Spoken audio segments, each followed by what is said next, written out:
I was standing in front of him wearing nothing but a white silk nightgown when I said the words that would change everything between us. "Touch me." His jaw tightened. Those dark eyes that had remained cold and empty for 3 months suddenly flickered with something dangerous. Something that made my heart race and my skin burn. "Rihanna, go back to your room." His voice was low, controlled, but I heard the crack in it. The first sign that the Ice King was melting. No, I had never been this bold in my entire life. But 3 months of living like a ghost in his mansion had pushed me to the edge. 3 months of sleeping in separate rooms, 3 months of eating alone. 3 months of being married to the most powerful man in Seoul, while being treated like I didn't exist. I said go. And I said no. My voice shook, but I didn't move. "You made a vow on our wedding night. You said you would never touch me. But I'm asking you to break it." Welcome back to my channel, beautiful souls. If you're enjoying this story, please hit that subscribe button, drop a like, and comment below where you're watching from. This is an emotional journey about breaking walls, finding love in the coldest places, and the courage it takes to ask for what your heart truly wants.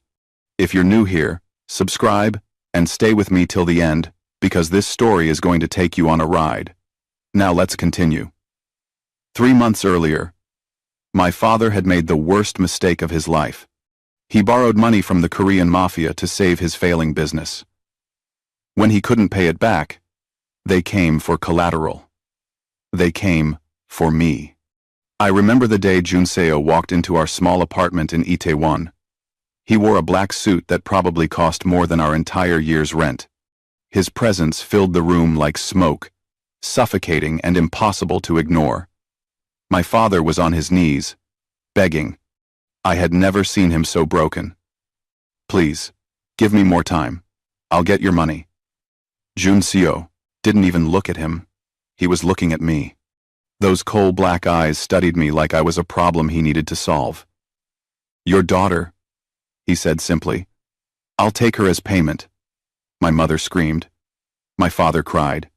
But I was numb. I knew what this meant. Girls like me didn't come back from deals with men like him.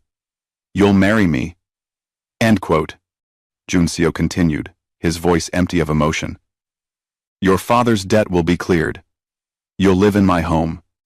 You'll have everything you need. And if I refuse?" I asked, surprised by how steady my voice sounded. "Then your father dies tonight. Your mother next week. You the week after. I always collect what I'm owed." So I said yes. What choice did I have? The wedding was cold and quick. A courthouse ceremony with 2 of his men as witnesses. No white dress. No flowers. No promises of love. Just signatures on paper and a ring that felt like a shackle on my finger. That night, in his penthouse that overlooked the glittering Seoul skyline, he brought me to a bedroom. It was beautiful, decorated in soft whites and creams, but it felt like a prison. "This is your room," he said from the doorway, not stepping inside. "Mine is down the hall. I want to make something clear. Rihanna, this marriage is a business arrangement. Nothing more. I will never touch you. You will never come to my room. We will live separate lives under the same roof. Do you understand?" I should have felt relieved. Instead, I felt something else. Something that hurt in a way I couldn't explain. Why? The question escaped before I could stop it. Because I'm not the man who ruins innocent things. His eyes were hard. And you're too innocent for the darkness I carry. Then he left, closing the door behind him. That was the last real conversation we had for weeks. Life in his mansion was strange. I woke up alone. Ate breakfast alone. Spent my days reading in the library or walking through the garden alone. Sometimes, I would see him leaving in the morning, surrounded by his men, all of them armed and dangerous. Sometimes I would hear him come home late at night, his footsteps heavy in the hallway, always stopping before they reached my door. We were married, but we were strangers. His staff treated me with respect but kept their distance. I learned quickly that Junso was feared by everyone. He ran the largest criminal organization in Seoul. Drugs, weapons, protection, gambling. If it was illegal and profitable, he controlled it. Men twice his age bowed when he entered a room. I started watching him when he didn't know I was looking. The way he moved with lethal grace. The way his jaw clenched when he was angry. The way his hands, decorated with expensive rings, could probably kill someone without hesitation. He was beautiful and terrifying in equal measure. And I was falling for him. I didn't want to. God knows I fought it. But loneliness does strange things to the heart. It makes you crave attention from the one person who refuses to give it. It makes you notice small things. Like how he always made sure there were fresh flowers in my room, even though he never mentioned it. How the cook always prepared my favorite foods, even though I never told anyone what they were. How new books appeared in the library, all in English. All genres I loved. He was taking care of me while pretending I didn't exist, and it was driving me crazy. Everything changed one night 2 months into our marriage. I couldn't sleep, so I went downstairs for water. I heard sounds coming from his study. Against my better judgment, I pushed the door open. He was there, slumped in his chair, a glass of whiskey in his hand, blood dripping from a cut above his eyebrow. "Get out," he said without looking up. "You're hurt." I said, "Get out, Rihanna." But I didn't. I walked to him, grabbed the first aid kit I found in his desk drawer, and knelt beside his chair. "Don't touch me." Too late.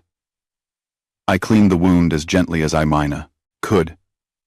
He tensed under my fingers but didn't push me away. This close, I could smell his cologne mixed with whiskey and something metallic. Blood. Not all of it was his. "What happened?" I asked softly. "Business. The kind that gets you killed. The kind that keeps you safe." Our eyes met, and for a moment, just a moment, I saw past the ice. I saw exhaustion. Pain. A man who carried the weight of an empire on his shoulders and had no one to share it with. "You don't have to do this alone," I whispered. His hand caught my wrist. Not rough, but firm. "Yes, I do. This is my world, Rihanna. Dark, violent, unforgiving. You don't belong in it. I'm already in it.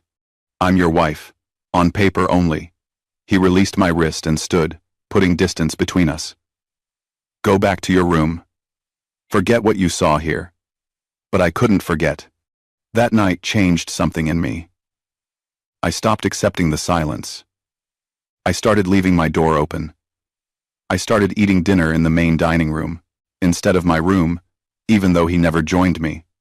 I started saying good morning when I saw him, even though he rarely responded. I was fighting for scraps of attention from a man who had vowed to give me none. Then came the night that broke me. I was in the city with his driver, buying books, when I saw them, Junso and a woman. She was stunning. Korean. Sophisticated. Everything I wasn't. They were at an outdoor restaurant, and she was laughing at something he said,